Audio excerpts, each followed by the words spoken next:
বাবা মায়ের হাত ধরে বইয়ের রাজ্যে ভ্রমণ, বড়দের মতো করেই স্টলে স্টলে ঢু মেরে পছন্দের বই নির্বাচন, ঘুরে ঘুরে ক্লান্ত হয়ে একটুখানি জিরিয়ে নেয়া, তারপর আবারও শৈশবের দুরন্তপনা। প্রথম শিশু প্রহরে এই ক্ষুদে পাঠকদের কলকাকলিতে মুখর ছিল অমর একুশে গ্রন্থমেলা প্রাঙ্গণ। প্রতিবারই মেলাতে শুক্র শনিবারের সকালের পুরোটা সময় থাকে তাদের জন্যই। বইমেলার শিশুদের উৎসাহ দিতেই এমন উদ্যোগ।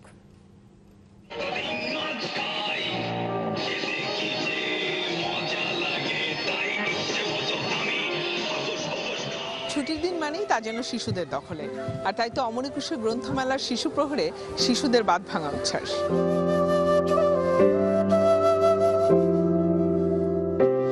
আমি বই মেলায় আসছি, আমি কিনতে আসছি চিসিমপুরের বই।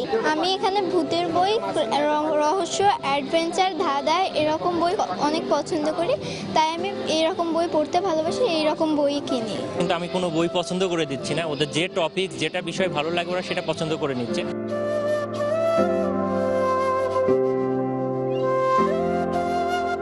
কৈশোর তারুণ্যে বই শ্রেণীকক্ষের পাশে বই নিয়ে যাচ্ছে, যেন শিশুরা একান্তে কিছুটা সময় বইয়ের সাথে কাটাতে পারে।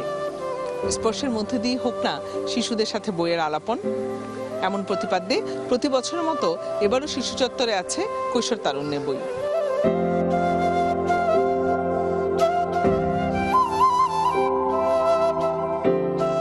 ক্লাসরুমের পাশে যখন বইটা করতে গেলাম তখন দেখতে পেলাম সে কিছুটা সময় কাটাতে পারে, সে 3 দিন বইটা দেখছে, দেখার পর সিদ্ধান্ত নিচ্ছে বইটা কিনবে কি কিনবে না। না কিনুক, আমরা এই আয়োজনটা করেছি বই কেনার জন্য না, ও বইকে স্পর্শ করুক।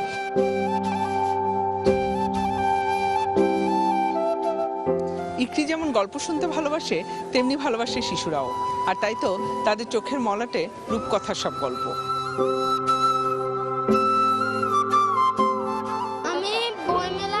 আমার অনেক ভালো লাগতেছে, আমি ভূতের মজার গল্পের বই কিনবো। বইমেলা মানেই হচ্ছে মনে হতো যে বড়দের, কিন্তু এই শিশু প্রহর এবং শিশুদের জন্য আলাদা একটা জায়গা করা, বাচ্চাদের বইগুলো আলাদা পাওয়া, এটা অনেক ভালো একটা উদ্যোগ।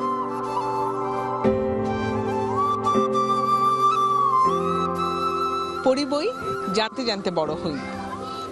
শিশু প্রহর ঘিরে শিশুদের প্রত্যাশাও এমনই, রঙিন সব পংক্তিমালায় তারাও বড় হতে চায়।